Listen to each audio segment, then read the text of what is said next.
ডেন্টা pharmaceutical থেকে এসেছি। আমি আজকে আমাদের একটা প্রোডাক্ট নিয়ে আপনাদের সাথে আলোচনা করতে চাচ্ছি। আমাদের প্রোডাক্টের নাম হচ্ছে Normens preparation of not testosterone.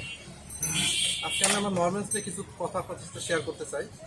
যে সকল মহিলাদের কিছু কিছু সমস্যা দেখা যায় যে মেন্স নিয়ে অর্থাৎ মাসিক নিয়ে যাদের অনিয়মিত আর কি, তাদের দেখা যায় যে নির্দিষ্ট যে ডেট থাকে সেই ডেটে তাদের হচ্ছে মাসিক হয় না।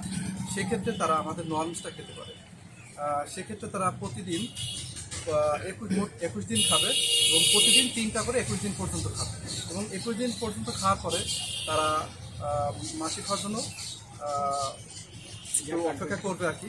তারপরে 1 সপ্তাহের ভিতরে ইনশাল্লাহ আমাদের নরমেন্সটা খাওয়ার পরে মাসিক হবে। আবার দেখা যায় যে অনেক সময় মা বোনেরা রমজান মাসে ডেট পড়ে আর কি, তারা সেক্ষেত্রেও মাসিকটা বন্ধ রাখার ক্ষেত্রে এই নরমেন্সটা খেতে পারে। যে ডেট থাকবে সেই সম্ভাব্য ডেটের কমপক্ষে 7 দিন অথবা 6 দিন আগে 2টা করে খাবে। যতদিন বন্ধ রাখবে ততদিন নরমেন্সটা খেতে থাকবে। এই নরমেন্স ততদিন পর্যন্ত খাইলেই মাসিকটা বন্ধ থাকবে, আর খাওয়া বন্ধ করলে আবার 1 সপ্তাহ পরে যথারীতি তার স্বাভাবিকভাবে মাসিক হবে। Thank you. আসসালাম।